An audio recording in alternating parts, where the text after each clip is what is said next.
ধনিক শ্রেণীর কয়েকটি পরিবারের, আমি কোনো ধর্মীয় কথা বলছি না, ধনিক শ্রেণীর কিছু পরিবারের হাতে মানে ভারতবর্ষের মোট সম্পদের 60% শিল্প গোষ্ঠীগত বিভিন্ন ধরনের, বাকি আমরা সেই গরিব লড়াইয়ের মতো সামান্য কিছু সম্পদ নিয়ে আমরা চারিদিকে হানাহানি মারামারি বিদ্বেষ বিনোদন আমরা যখন নিজেরা ক্রমাগত হয়ে গেছে ধর্মের নামে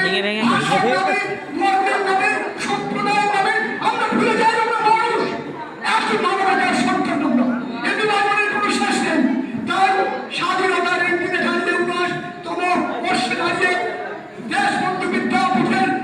মানে প্রাচীনাঞ্চলের প্রেক্ষাপটে প্রধান শিক্ষক সম্পাদক হিসেবে আমি এই বার্তা দিচ্ছি, সবাই অভিভাবক অভিভাবিকা, সমস্ত শিক্ষক শিক্ষিকা অভিভাবক, আমাদের মিত্র আমাদের অভিভাবক সবাই, ছাত্রছাত্রী প্রাক্তন ছাত্রছাত্রী সবাই মিলে এক ঐক্যতার এক ত্রিবেণীর মিলন তীর্থে আমরা যেন সবাই ঐক্যবদ্ধভাবে এই দেশবন্ধু বিদ্যাপীঠের ইতিহাসকে আরো এগিয়ে নিয়ে যাই। স্বাধীন ভারতকে একটাই ধর্ম একটাই জাতি একটাই পরিচয় আমাদের, আমরা ভারত মায়ের সন্তান, আমরা বিশ্ব মায়ের সন্তান, আমরা প্রকৃতি মায়ের সন্তান, সমস্ত ভেদাভেদে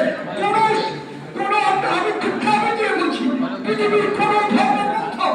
কোথাও লেখা নেই যে ব্রাহ্মণী পূজা করতে পারবে অন্য কেউ পূজা করতে পারবে না, কোথাও লেখা নেই, কোথাও লেখা নেই। এটা আমাদের মানে তাদের নিজেদের তৈরি করা শোষণ ব্যবস্থা শাসন ব্যবস্থাকে চালু রাখা,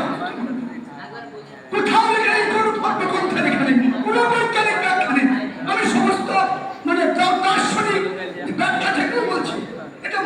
মানুষের উপরে বিভাজনের যুক্ত চাপিয়ে দিয়ে তাকে নানাভাবে বিভক্ত করেছে। স্বাধীনতার 79তম বৎসরে দাঁড়িয়ে আমাদের এই প্রার্থনা হোক, সমুদ্র হিমাচল ভারতবাসী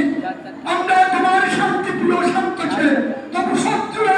অস্ত্র হাতে লড়তে জানি, ভয় নেই মা, আমরা প্রতিবাদ করতে জানি। কোন বিদ্যালয় প্রতিষ্ঠানের উপরে যদি বাইরের আঘাত আসে, আমার সমস্ত ছাত্রছাত্রী অভিভাবক অভিভাবিকা শিক্ষক শিক্ষিকারা এক ঐক্যতানের সুরে সমবেত হয়ে বিদ্যালয়ের পতাকার সামনে ব্যক্তিগত